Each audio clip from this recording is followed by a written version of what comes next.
প্রিয় শিক্ষার্থী, আসসালামু আলাইকুম। আজকের ক্লাসে নবম দশম শ্রেণীর গণিত বইয়ের অধ্যায় 1 বাস্তব সংখ্যা নিয়ে আলোচনা করব। দেখো, তোমরা সবাই এই বাস্তব সংখ্যার অঙ্কগুলো খুব কঠিন মনে করো। আসলে এই অঙ্কগুলো বুঝতে হবে। যদি তুমি বুঝতে পারো তাহলে মনে হবে যে এই অঙ্কগুলো খুবই সহজ।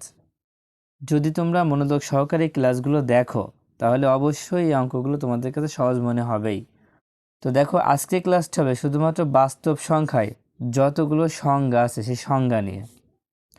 তো সংজ্ঞা দেখার আগে তোমরা অবশ্যই এখানে যে লেখাগুলো আছে সেই লেখাগুলো একটু পড়ে দেখবে কি আছে এখানে। তো তাহলে চলো শুরু করি। তোমরা সবাই 2 পাতা বের করো। দেখো, প্রথমেই লেখা আছে বাস্তব সংখ্যার শ্রেণীবিন্যাস। তো এখানে এই বাস্তব সংখ্যা করতে হলে যতগুলো সংজ্ঞার প্রয়োজন সবগুলো এখানে দেওয়া আছে। তো প্রথমে কি দেওয়া আছে দেখো, স্বাভাবিক সংখ্যা। তার মানে যদি পরীক্ষায় আসে স্বাভাবিক সংখ্যা কাকে বলে, তখন তোমরা কি লিখবা? দেখো, তোমরা লিখবা 1 2 3 4 ডট ডট ইত্যাদি সংখ্যাকে স্বাভাবিক সংখ্যা বলে। আমি আবার বলছি, 1 2 3 4 ডট ডট ইত্যাদি সংখ্যাকে স্বাভাবিক সংখ্যা বলে বা ধনাত্মক অখণ্ড সংখ্যা বলে। 1 2 3 4 ডট ডট মানে কি? তার মানে 1 থেকে উপরে যত সংখ্যা আছে, 1 থেকে 100 200 500 1000 10,000 20,000 যা আছে সবগুলাই কিন্তু স্বাভাবিক সংখ্যা। তো এই স্বাভাবিক সংখ্যার মধ্যে থাকে মৌলিক সংখ্যা, থাকে হচ্ছে যৌগিক সংখ্যা। তো মৌলিক সংখ্যা যৌগিক সংখ্যা কি তোমরা তো আগে থেকেই জানো। তারপরে আছে দেখো পূর্ণ সংখ্যা। দেখো, শূন্য সহ সকল ধনাত্মক ও ঋণাত্মক অখণ্ড সংখ্যাকে পূর্ণ সংখ্যা বলা হয়। বলছে শূন্য সহ সকল ধনাত্মক ও ঋণাত্মক অখণ্ড সংখ্যাকে পূর্ণ সংখ্যা বলা হয়। অর্থাৎ দেখো, এখানে ধনাত্মক সংখ্যা বলতে আমরা বুঝি হচ্ছে 1 2 3 4 5 6কে, আর ঋণাত্মক সংখ্যা বলতে আমরা বুঝি -1 -2 -3। তার মানে যোগও হবে বিয়োগও হবে। পূর্ণ সংখ্যার মধ্যে মাইনাসেরটাও হবে আবার প্লাসেরটাও হবে, কিন্তু স্বাভাবিক সংখ্যার মধ্যে শুধুমাত্র প্লাসের সংখ্যাগুলোই হবে। এবার ভগ্নাংশ সংখ্যা। দেখো, ভগ্নাংশ সংখ্যা কাকে বলে? পি কিউ আকারের কোনো সংখ্যাকে আমরা ভগ্নাংশ সংখ্যা বলবো। পি কিউ আকারে মানে কি?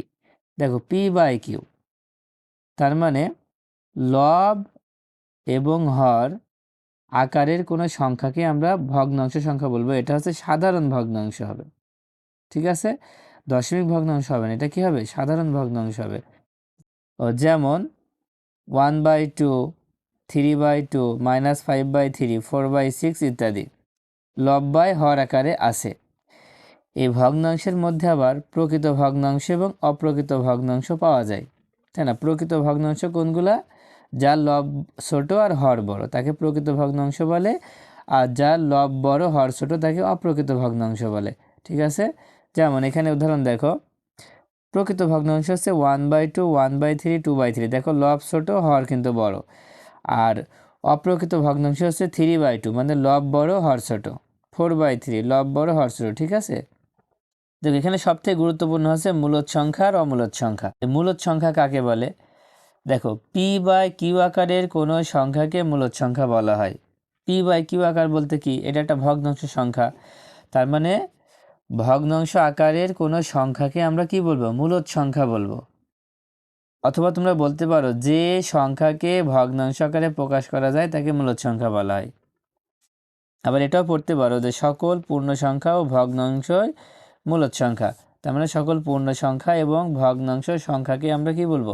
মূলদ সংখ্যা বলবো। এবার অমূলদ সংখ্যা। দেখো, মূলদ আর অমূলদের মধ্যে পার্থক্য কি খেয়াল করো।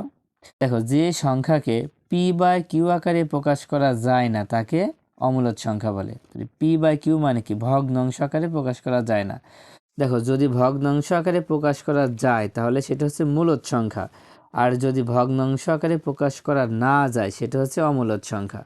এখানে এই লাইনটাও তোমরা মুখস্থ রাখবা যে পূর্ণবর্গ নয় এরূপ যে কোনো স্বাভাবিক সংখ্যার বর্গমূল কিংবা তার ভগ্নাংশ একটি অমূলদ সংখ্যা।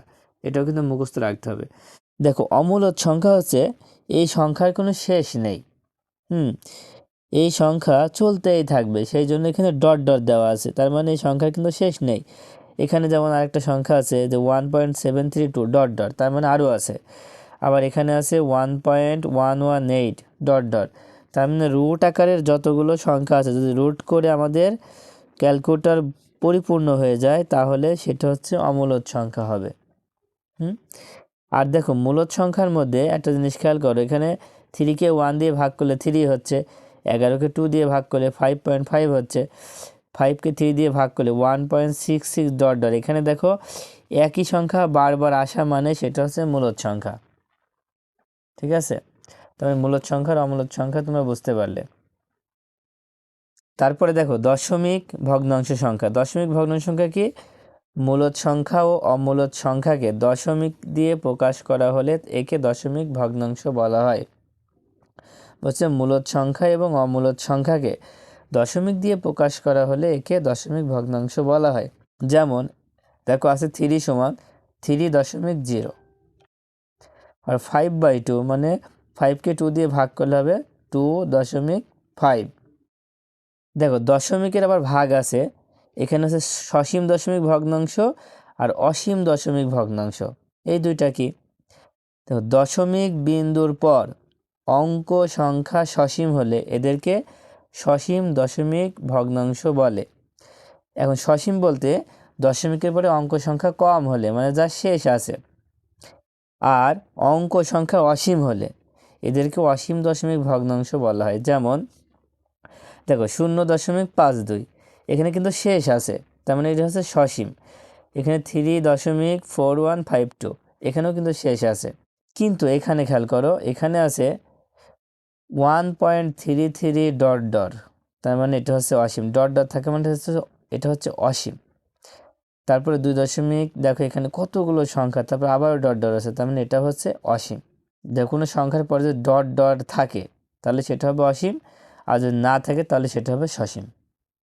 তো অসীম আবৃত দশমিক ভগ্নাংশ বলতে আমরা কি বুঝি? যে একই সংখ্যা যদি বারবার আসে, দেখো এখানে একটা উদাহরণ আছে 1.2323, একই সংখ্যা বারবার আসছে না, যদি এইভাবে একই সংখ্যা বারবার আসে তখন এগুলাকে বলবো হচ্ছে অসীম আবৃত দশমিক ভগ্নাংশ। আবার দেখো 5.1654, দেখো 6-এর উপর একটা ফোঁটা দেওয়া আছে, 4-এর উপর একটা ফোঁটা দেওয়া আছে, এমন ফোঁটা যদি দেওয়া থাকে তাহলে এটাও হচ্ছে অসীম আবৃত দশমিক ভগ্নাংশ যদি ফোঁটা দেওয়া থাকে। আর আরেকটা হচ্ছে অসীম অনাবৃত দশমিক ভগ্নাংশ। তাহলে এইটা কোনগুলো? দেখো এটা হচ্ছে দেখো 0.523050056 ডট ডট। দেখো এখানে কিন্তু সংখ্যাগুলো পুনরাবৃত্তি হয়নি, বারবার কিন্তু হয়নি একই রকম সংখ্যা। ঠিক আছে, যদি একই রকম সংখ্যা না আসে তাহলে এটা হচ্ছে অসীম অনাবৃত, মানে আবৃত না। আবৃত হয় যে ফোঁটা থাকলে আবৃত হয়, একই সংখ্যা বারবার আসলে সেটা আবৃত হয়, আর যদি না আসে তাহলে অনাবৃত হবে। ঠিক আছে, না আসলে কি হবে? অনাবৃত হবে। এবার দেখো বাস্তব সংখ্যা। বাস্তব সংখ্যা কাকে বলে? সকল মূলদ সংখ্যা এবং অমূলদ সংখ্যাকে বাস্তব সংখ্যা বলা হয়।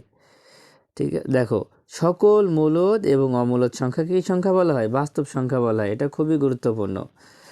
তারপরে দেখো ধনাত্মক সংখ্যা। তো 0 থেকে বড় সকল বাস্তব সংখ্যাকে ধনাত্মক সংখ্যা বলা হয়। 0 থেকে বড়, 0 থেকে বড় হলে 1 থেকে শুরু হবে। 1 থেকে উপরে যত বড় সংখ্যা আছে সেগুলো হবে ধনাত্মক সংখ্যা। আবার দেখো ঋণাত্মক সংখ্যা। 0 থেকে ছোট সকল বাস্তব সংখ্যাকে ঋণাত্মক সংখ্যা বলা হয়। 0 থেকে ছোট সকল বাস্তব সংখ্যাকে ঋণাত্মক সংখ্যা বলা হয়। তবে 0 থেকে ছোট কোনগুলা? -1, -2, -3, এক কথায় মাইনাস থাকা লাগবে। তারপরে আছে অঋণাত্মক সংখ্যা। অঋণাত্মক সংখ্যা কোনগুলো? দেখো 0 সহ সকল ধনাত্মক সংখ্যাকে অঋণাত্মক সংখ্যা বলা হয়। 0 সহ, 0 সহ সকল ধনাত্মক, তার মানে 0 থাকবে, তারপরে 1 2 3 4 5 6 এভাবে থাকবে, কোনো মাইনাসের সংখ্যা থাকবে না। ঠিক আছে, কোনো মাইনাসের সংখ্যা থাকবে না।